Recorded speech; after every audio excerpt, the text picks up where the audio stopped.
In self-directing, we get complete control over our retirement account. We get all the tax advantages, asset protection benefits that retirement accounts offer, and we're allowed to invest in just about anything. And so we're not really limited to mutual funds, stocks, bonds, and CDs, and those kinds of things. I mean, it's amazing the world it opens up for people. Welcome to the Rental Property Owner and Real Estate Investor Podcast, brought to you by the Rental Property Owner Association, providing benefits and services to real estate investors and rental property owners for over 48 years. With your host, Brian Hamrick from Hamrick Investment Group. This episode is sponsored by Green Property Management, managing everything from single-family homes to apartment complexes in the West Michigan area. Find out more at greenpropertymgt.com. And Point Central, the leading provider of enterprise-scale smart home automation for short and long-term rental property managers. Learn more at pointcentral.com. Hello and welcome to episode 102. Today, we're going to talk about self-directed IRAs and how you can create huge savings on your income taxes while unlocking your retirement funds in order to build legacy wealth through real estate. And here to have this conversation with us is Edwin Kelly, the CEO at Specialized IRA Services. Edwin will also be a featured speaker at the RPOA's annual Michigan Landlord and Real Estate Investor Free Conference and Expo happening in Grand Rapids on February 22nd through 24th of 2018. Edwin, welcome to the show. Thanks so much. It's great to be here, Brian. There's a lot of interest and curiosity about self-directed IRAs. But before we get into that, why don't you give us a little bit of your background and tell us how you became an expert in self-directed IRAs? Well, that's a great question, and it's been an interesting journey. But it all began, believe it or not, I began my investing career back when I was in middle school, in high school. Opened up, I had worked the previous year just doing odd jobs, saved up some money, opened up a brokerage account, made an investment in middle school in a stock in a company called Chuck E. Cheese, right? And as parents or grandparents, right, it's the company that we all love and hate. But the interesting thing is that I bought that stock at about $18.25 per share. And a year later, it had gone up to about $42. And from that point, I was hooked on investing. I'm like, man, this is way better than working crappy jobs, right? But interesting thing happened. The company declared bankruptcy. And one of the things that people are not aware of is that when some companies file bankruptcy, the judge will allow them to wipe out all existing shareholders and issue new company stock as a way of recapitalizing the company. So my $18 went to $42, went to zero, and it was a total loss. So I loved investing from an early age, but that really made a big impression on me. And so from that point forward, I said, there's got to be a better way to do this. Now, keep in mind, I was in middle school at the time. I didn't know a lot, but I kept investing through high school, went into college. Went to the Ohio State University, which we're really proud of course, mm-hmm. and they're kind of particular about that "the" part. So that's why I emphasize that. That's not me, that's them. But at any rate, worked in very large financial institutions, UBS, a company called BISIS. And the interesting thing is that I had the opportunity to work with a bunch of very wealthy clients and institutions. And what I saw was they were doing things very differently than what the mainstream, media tells people to do, what conventional wisdom tells us to do. And at that point, I said, you know what? Most of my friends and family, they're middle-class people who don't have access to a lot of these things. So there's got to be a way that I can leverage this and help other people I know leverage this. And that's kind of what led me to self-directing.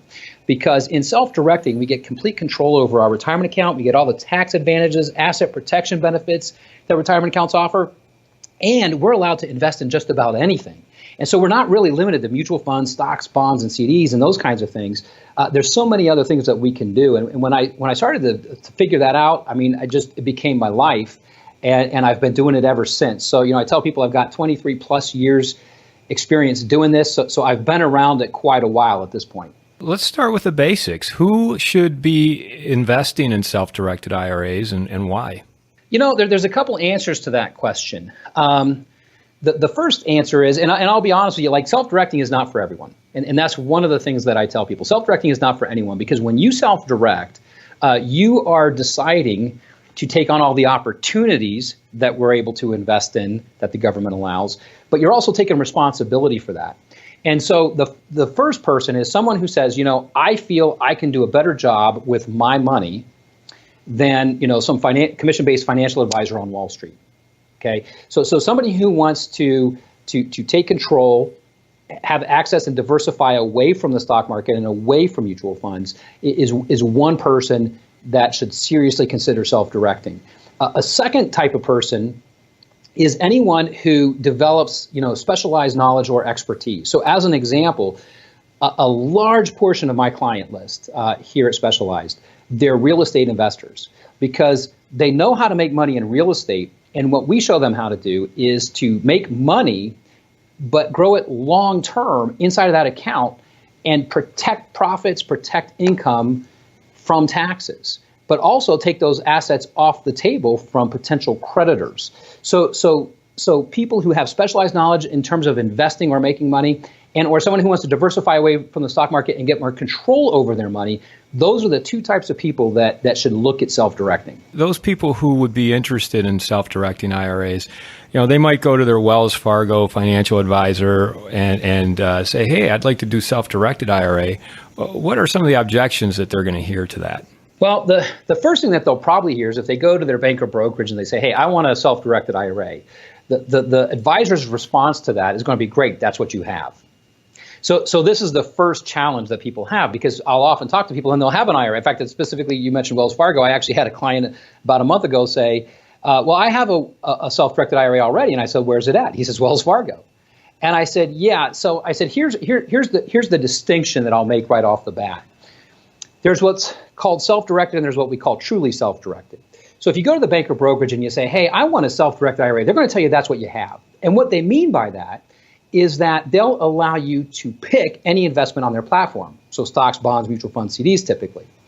So what you have to do is ask a different question. And the question that I always like to use is this. Hey, I found a foreclosed property at the end of my street. I want to purchase it inside of my IRA.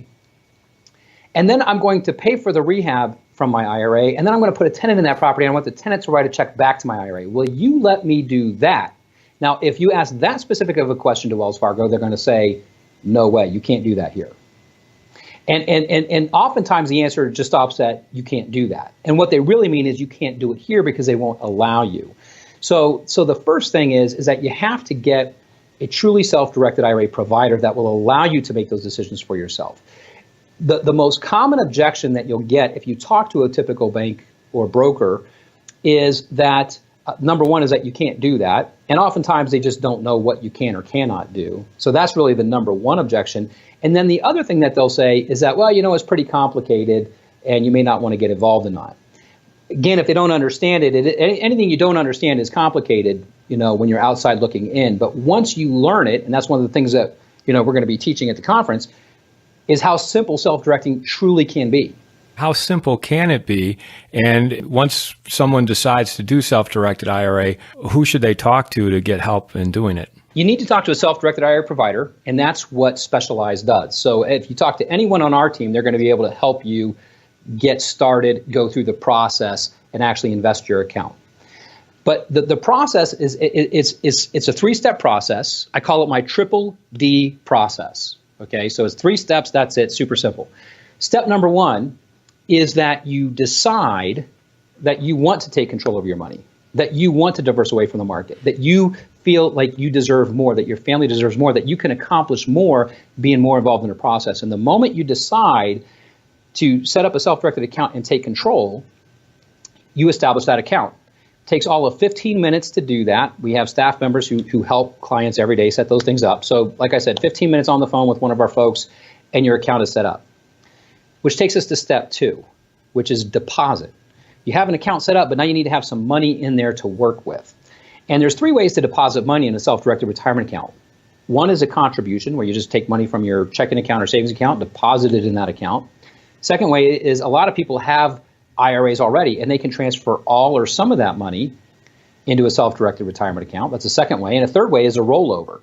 And the rollover term, it can mean different things, but the way I'm using it right now means typically where somebody's taking money from a previous company-sponsored plan, like a 401k or a 403b or a TSP, and rolls that into a self-directed IRA. That's step number 2. So you got an account set up, you got money in the account. Step number 3 is you now direct that money into an investment that you select, identify, and choose. And we have, a pretty simple paperwork process. In fact, I was just funding an investment this morning from my account. It's a 2-page form. Information is straightforward. And literally, I filled that out in probably 10 minutes, submitted it. Wire went out saying, well, the wire will go out today. So it's really that simple. So the 3 Ds: decide, deposit, and direct. Going with step 2, when you deposit and you move money over from an existing IRA, does it matter if it's a Roth or traditional or 401k? It does and it doesn't. It does in the sense, it doesn't in the sense that when we move money, we always go from same environment to same environment. So if you're in a Roth, we're going to a Roth. If you're in a traditional, we're going to a traditional or a tax deferred account. So in that sense, it doesn't matter what type of an account you have. So your IRA your self-directed IRA then could be a Roth, or it could be a traditional, or could it be a 401k as well? It could be, sure. I mean, because we actually set up, I use the term IRA, and I use the term IRA a lot of times the way people use it, which is they kind of use it as a broad term to refer to all types of accounts. But the reality is there's all types of different accounts that you can self-direct. So a traditional IRA, a Roth IRA, SEP simples, a solo 401k or a Roth 401k are other accounts that you can self-direct, in addition to several others. What are some of the rules in doing this, though? Because don't you have to be very careful when you create a self-directed IRA not to screw up and then open yourself to having the government or the IRS say, oh, you did it wrong, so you're going to lose all your money? Yeah, so there are rules that we have to follow. And again, one of the things that we've gotten pretty good at is educating clients on, the do's and the don'ts, if you will, in terms of how to structure deals. But the nice thing about it is, and this is kind of how the rules are written. At first glance, it might seem a little complex, but once you really simplify it down to what the government is telling us we can't do, it opens up a lot of things. So in other words, the way they wrote the rule book is that there's no place, they tell us what we cannot do. They don't tell us what we can do, okay? Because one of the things I always like to tell people is that, look, the government doesn't want to take responsibility. If they told us we can do something and it doesn't work out, then we might blame them. So instead of telling us what we can do, they tell us what we cannot do. So as an example, there's no place in the code you can read that you're allowed to buy mutual funds or invest in mutual funds inside your retirement account. Can't read that anywhere. However, there's no place that says you cannot do it. This is also referred to as a prohibited transaction. There's no place that prohibits it in the code. Therefore, we're allowed to draw the conclusion we can invest in mutual funds. So really what we're looking at are the things that we can't do. And there's really just a few things that we cannot do. The first one is that we cannot invest in collectibles, right? So most people aren't interested in that anyway, so that's a moot point. Second thing is we can't buy life insurance in our retirement account. That's specific. Again, most people aren't interested in that. Third one is that we cannot self-deal. Now that's the one as real estate investors that we want to spend some time learning. But effectively, the rules are pretty reasonable and logical when you really understand the thrust of them. What the government is saying is that we're allowed to take advantage of retirement accounts and all the tax protections that they offer us, which enables us to grow our money faster and exponentially larger by taking taxes out of the equation. But what they're also saying is that we want you to do valid arm's length transactions. So one of the easiest ways to understand self-dealing is I just tell people, if you own an investment or you're involved in an investment personally or your business owns it, it doesn't go in your IRA. But once you have your retirement account set up, once you have cash in that self-directed retirement account, any new investment you look at is usually a pretty good opportunity for your retirement account. So there's some clear lines we can help people draw, just again to simplify that and avoid a lot of those pitfalls. I'd like to take a moment to tell you about Green Property Management. Not only do they manage everything from single-family homes to apartment complexes in the West Michigan area, they also manage my entire portfolio. So I can tell you from personal experience that their unique flat fee management style is worth a closer look. If you feel that your property isn't operating to its fullest potential, then Green Property Management can help you take a holistic approach that will save you money, eliminate your headaches, and increase your net income. And if you're a property manager interested in applying Green Property Management's model, give them a call at 1-866-95-GREEN or visit them on the web at greenpropertymgt.com. So you cannot self-deal, which basically to real estate investors, what specifically does that mean? The way I teach self-dealing, okay, is that I teach it as an acronym. And what I tell people is that you want to avoid the blues, okay? You want to avoid the blues. Blues is the acronym. It's BBLUES, BBLUES. It stands for you cannot buy, borrow, lease, use, exchange, or sell any asset or investment between you and your own retirement account.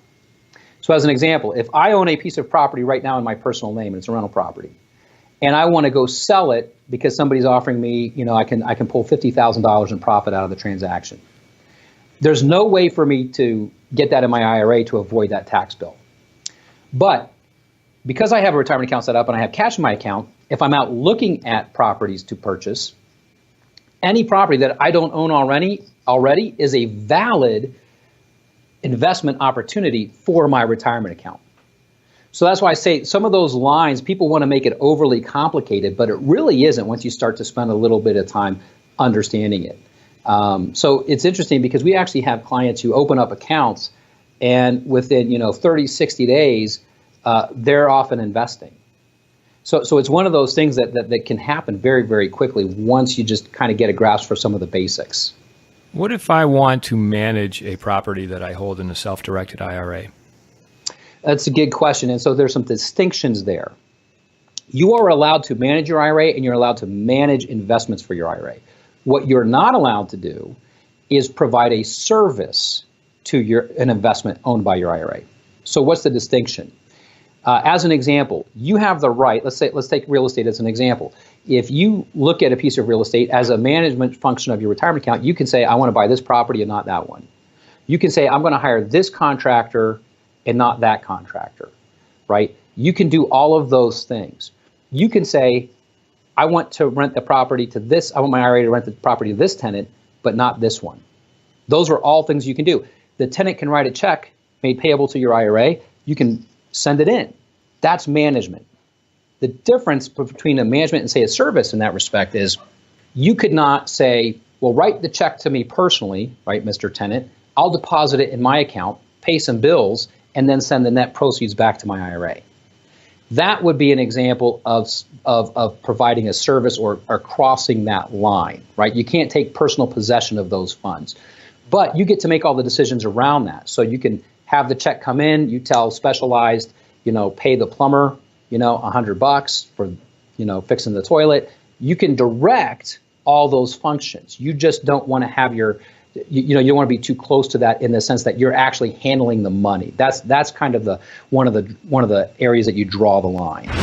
Let's talk for a moment about Point Central, the leading provider of enterprise-scale smart home automation for short and long-term rental property managers, and how their exciting technology can help you control property access to vendors and potential tenants. No more time wasted waiting for late appointments or no-shows. Oversee energy usage and analyze data in order to reduce utility and maintenance expenses. Eliminate the cost of keys or rekeying locks. Command higher rents and increase tenant retention, and provide tools for tenants and managers to monitor the property to improve safety and security. And it's all done through cloud technology, utilizing encrypted data and private cellular service. And best of all, the return on investment of installing Point Central's technology is upwards of 25% a year. The future of property management is here, and you can find out more by visiting pointcentral.com.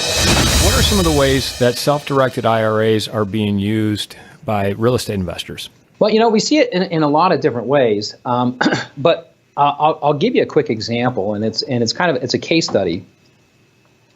But and this is one of this is one of the reasons why I love self-directing, because what I tell my staff and I tell people all the time when I talk on this stuff is I say there's no problem that self-directing cannot solve.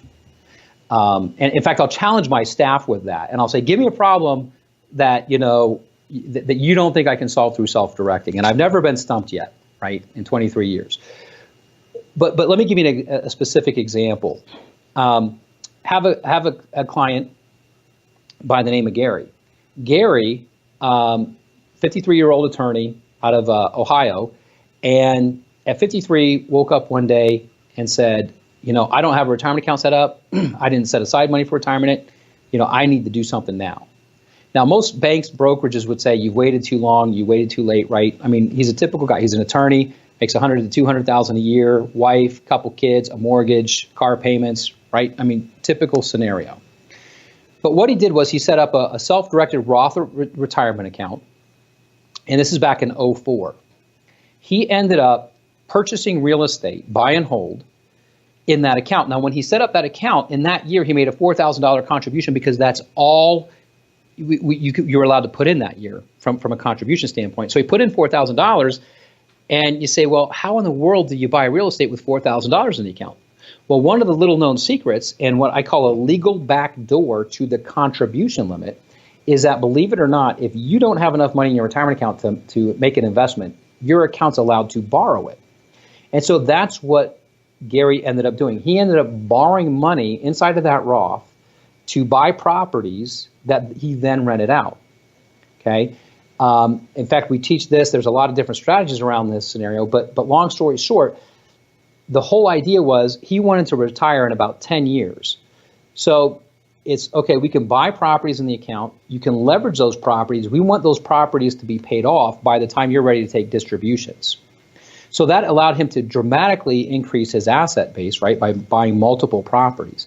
So fast forward, 2015, first quarter 2015 in January, he started taking $7,000 distributions every month, 100% tax-free from his Roth accounts. Now, every month, he gets a pay raise because he doesn't take any rental income from a property until that property is fully paid off. So every single month, the property is paying off about right now. And so every single month, Gary gets a pay raise. Okay. In 2018, his monthly distribution, if he elects to take it, he could take approximately $40,000 a month in tax-free income from his Roth accounts. And this is a guy that started at 53. So to me, that's the power of self-directing. And it's also the power of combining real estate and all the benefits that real estate can afford with that self-directed retirement account. So that's an interesting technique that I've never heard. I did not realize that you could borrow money within your IRA, your self-directed IRA, in order to purchase real estate. Are there limits or restrictions on where you can borrow that money from? There's a couple of things to be aware of, one of which I'll just touch on right now, which is you need a non-recourse loan, And what a non-recourse loan is, and let me take a step back and tell you why you need a non-recourse line. It's a special kind of loan inside of a retirement account. And the reason why we need that is that one of the prohibited transactions, right, which could be constituted as self-dealing, is that you and I are not allowed to extend credit to our retirement account. Okay, we can't guarantee a loan personally, as an example. So what a non-recourse loan, so the rule doesn't say we can't borrow in the retirement account. It says we can't guarantee the credit if we borrow money in the retirement account. Important distinction in the rules. So that's where a non-recourse loan keeps us compliant with that rule, because what a non-recourse loan says is in the event of default, the lender agrees to take back only the property for full satisfaction of the debt. There's no additional recourse to the owner, which in this case is the IRA. So now we stay completely clean with that rule. So that's the number one thing that you need to know. If you're going to borrow money in a retirement account, you're not going to go down to the bank and get an FHA loan or anything like that, right? It's going to be a special kind of loan. It's going to be called a non-recourse loan. Wow, that's a pretty powerful tool to be able to use that sort of leverage in your self-directed IRA. What are some other things that real estate investors are doing to take advantage of self-directed IRAs? Well, it's interesting because a lot of people, they feel like they're getting started late, and they're a little bit behind the eight ball at times. But, the great thing about real estate is that you can be so creative with it. So I actually just was working with a client last week, and she has about $40,000 in a retirement account. Now, she found this property, and she says, you know what, it takes about, she said it's going to take about $25,000 in rehab. The guy who owns it just wants to get out of it. He's not living in the house anymore. It's a little run down. He let family members live in it. They're not taking care of it. And he just wants to get out of the thing. So I can get it for a really good price. It needs about $25,000 in rehab. The problem is that when I only got $40,000 in my account, is there a way to do something with this? What she ended up doing was taking the property in her retirement account subject to the existing mortgage. So she agreed to basically make the payments for the next 6 to 10 months while the rehab is being done, then sell the property.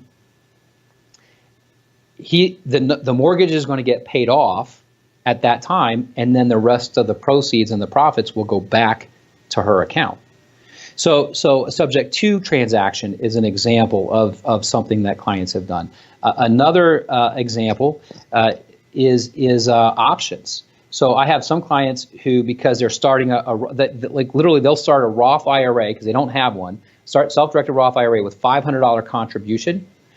They'll go out and get a property under contract for $100 financial consideration and then assign that contract to a rehabber. Probably, in fact, I had a client who did her very first real estate transaction ever, and it was an assignment transaction. She did that in her Roth IRA, and she made $4,000 on that transaction on a $100 investment. So if you think about it from a rate of return standpoint, right, it's like an infinite return. I mean, it's hardly calculable. So when you're using strategies like that, you can grow these accounts very, very quickly. Wow. So wholesalers could use this to avoid paying earned income tax on the profits that they're making. In many cases, yes. So that's the thing. These accounts have so many ways that you can use them, given where you're at, where you want to go. Again, it goes back to what I was saying at the beginning. It's that specialized knowledge that a lot of people have. You have other case studies that apply to real estate investors? Yeah, this is another case study that's recent here. When I say recent, within the last 2 months. And this gentleman's name is Rick, and he's out of the New England states. So Rick came to us, and he had some retirement account money set up. It was about $75,000, and he's new to real estate investing. He's studied wholesaling, he's studied rehabbing, he wants to do rehabbing. One of the challenges that Rick ran into is there's a couple challenges, right? Which are, and the reason why I'm sharing this particular one is because I think a lot of people can relate to Rick. He was having a hard time getting decent quotes from hard money lenders because of his credit score. He makes decent income, but his expenses were a little high. In fact, between he had a few credit cards and he had a car payment. And that was running him about $951 a month, okay, in that expense. Of course, we all know like credit cards can be higher interest rate and those kinds of things. And so, he started working with us, and he says, what do you have any suggestions for me to kind of what I should be doing now? Obviously, he knows he can use the cash in his account to go, invest in a property, which is what his initial thought was. And I said, well, you want to grow your business, right, and create current income through real estate investing as well as grow your account. So what we ended up doing was, instead of using a traditional self-directed IRA, we set up a solo 401k. Now, the reason why we did that is, if you remember what I said in the Blues transactions, you cannot buy or borrow, right, any money or asset between you and your retirement account, your IRA, that is. 401ks have different rules. It's the one account you're allowed to take a personal loan from. So the interesting thing is that we set up this 401k, moved the money into the 401k, here at Specialized, and then he took out a loan. That loan was about a $22,000 loan. $22,000 pays off the car, it pays off the credit cards. Here's the interesting thing about it. His combined monthly payment for those items, like I said, was about $951 a month. By restructuring it through a 401k loan, we got some really cool benefits. First thing is that his monthly payments went from $951 down to about, I think it was $445 a month. So that's a little over $500 a month in free cash flow to him, right? Second thing is we got rid of the high interest rate on the credit cards, because there is an interest rate on the 401k loan, but guess what? He pays it back to his own account because that's where he borrowed it from. So I call this, it's like a zero cost of capital, right? Because you're taking money from one of your pockets and you're moving it to another pocket. The other great thing is that it's not taxed or penalized because it's not a distribution to the client. It wasn't a distribution to Rick. It was a loan to Rick from his own account. So no so no taxes, no penalties. We also maintain the opportunity cost because he's putting the money back in, plus he's putting it back in with a little bit extra, right? The interest. So he's actually, you can think about it almost like contributing to your account, right? So you're continuing to build it up instead of deplete it. But here's another really cool benefit. 401k loans are not reportable to credit bureaus.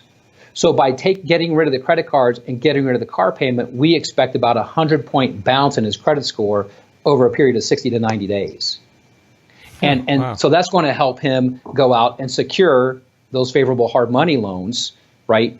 Versus before where he's running into some of those challenges. So that's why I say there's so many things that we can help people engineer financially in their lives with these kinds of accounts and strategies.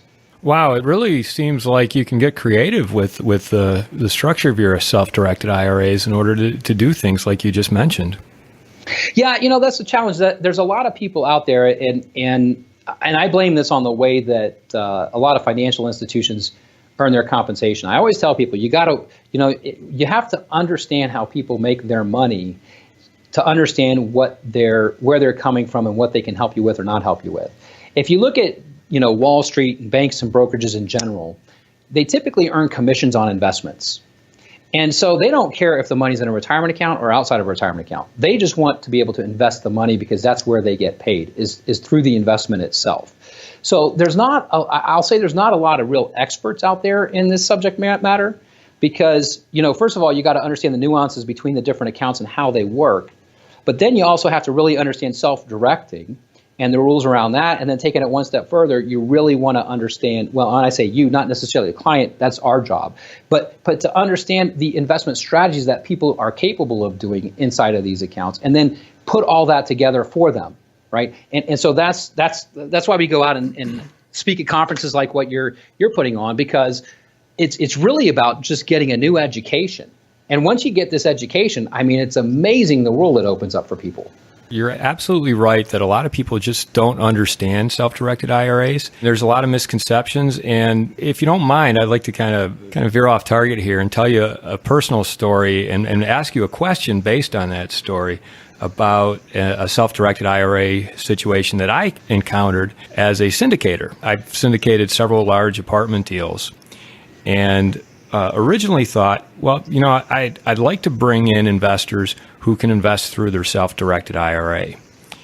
And the more I looked into it, I realized if they're investing in a property that has leverage on it, a loan, and in this case it was an 80% loan to value loan, the investor investing through their self-directed IRA was going to be exposed to a certain type of tax, and I think it was UBIT or UDFI, mm-hmm. and that tax would be on the 80% of the money or the profit that they received from this investment because of that leverage, and I could never find anyone. Well, actually, I did eventually, but it was too late. I had a very difficult time finding anyone who even understood the issue, let alone could tell me how to get around that issue. Yeah, absolutely. So when it comes to UDFI and particularly leverage, because that's what triggers it, right? So like I said earlier, you're allowed to borrow money in your IRA. You need a non-recourse loan, and I said there's two things you need to be aware of. The second thing is the UDFI. I wasn't going to go there, but since you brought it up, we'll go there.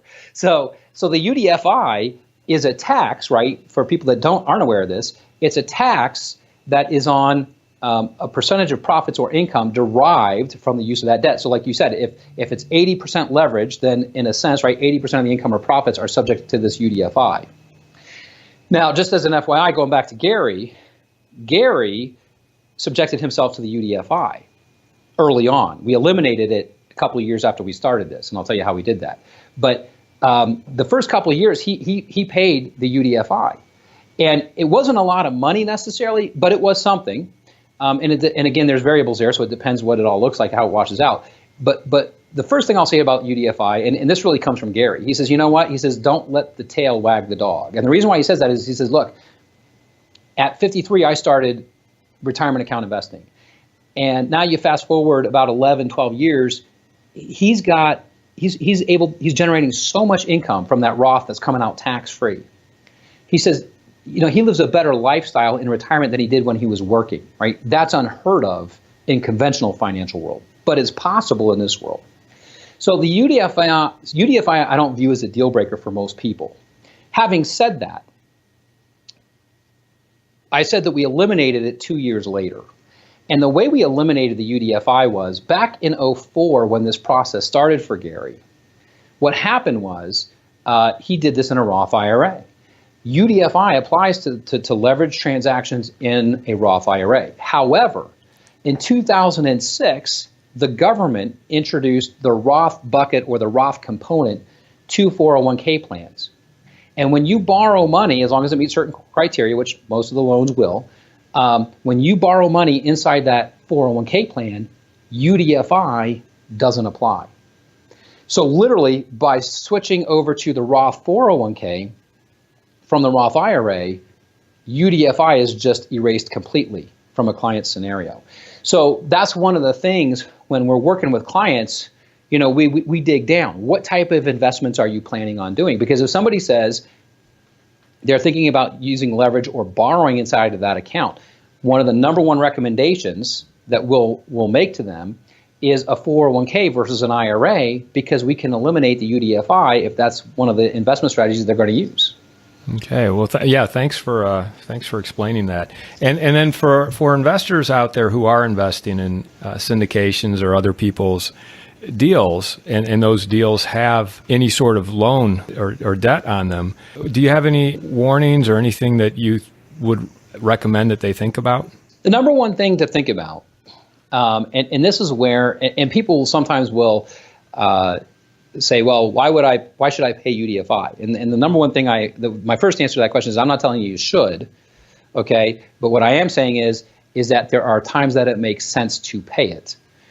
And the question is, why are you making that investment in the first place? Typically, what I find, people who are investing in a self-directed environment are looking to accomplish three things: consistency, predictability, and security. And the reason why they're diversifying into, say, an apartment building like you were talking about that's leveraged is because the real estate is a real asset and it has a real value. That's the security, right? It provides income or cash flow through the rents that are collected, right? That's the predictability. And because everybody's under a lease, it's very consistent when that rent is received, right? It's between the 1st and the 5th of the month, every month like clockwork. And so, that's where that consistency comes in. So if you're going to be subject to UDFI or something like that, what I always say is, judge it dispassionately, right? I'll never forget. I'm a big James Bond fan. M told James Bond in Casino Royale, I expect you to judge the situation dispassionately, right? That's the instruction she gave him. Well, that's good advice for us as investors. Because if you look at that and you say, I can get more consistent, predictable, and secured results investing in this transaction after the UDFI, right, versus putting it in a mutual fund or the stock market or a CD, well, then that's the basis for your decision, right? Because that's the other option. You can go more volatile and variable, or you can go with something that you believe is more certain, secure, and predictable. And you have to look at the net effect of that. And that's how I've always made decisions, and that's how I encourage other people to make decisions. Okay. Well, thanks for going to that higher level explanation for me there. Let's bring it back to the conference. You're going to be speaking at the conference February 22nd through 24th of 2018 right here in Grand Rapids, Michigan. Why don't you just give us a little teaser and tell people why it would be a good move for them to attend and hear what you have to say? Yeah, well, I'll give you a couple quick reasons. I mean, number one is you're going to get an education about self-directing that you've never gotten before. That's the most common feedback I get from people who hear us speak and attend these events. I had no idea you could do this stuff. I had no idea how it worked. I didn't fully understand the benefits, but now that I've heard it, I get it. I want to do it. That's number one.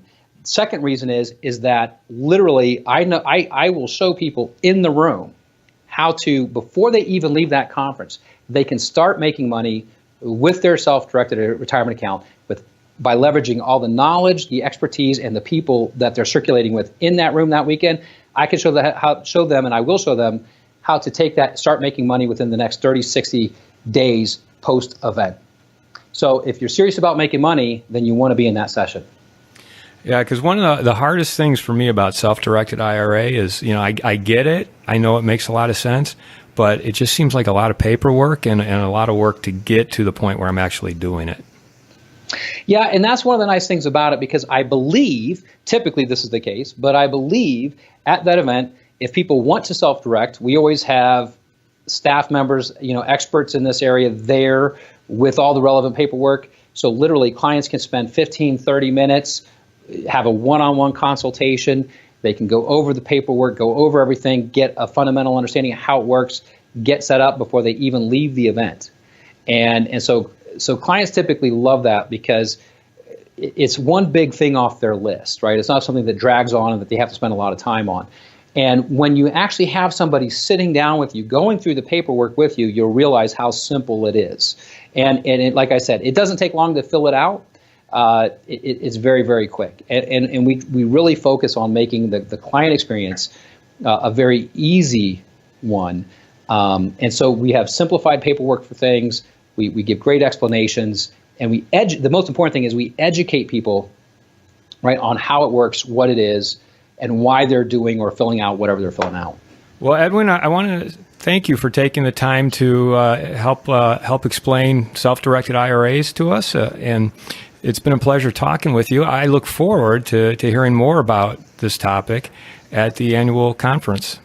I'm looking forward to being there, Brian. I can't wait. Thank you very much. You're welcome. This episode was sponsored by Green Property Management, managing everything from single-family homes to apartment complexes in the West Michigan area. Find out more at greenpropertymgt.com. And Point Central, the leading provider of enterprise-scale smart home automation for short and long-term rental property managers. Learn more at pointcentral.com. You've been listening to the Rental Property Owner and Real Estate Investor Podcast, brought to you by the Rental Property Owner Association. You can find out more at rpoaonline.org. If you enjoyed this podcast, please go to iTunes to subscribe, rate, and review.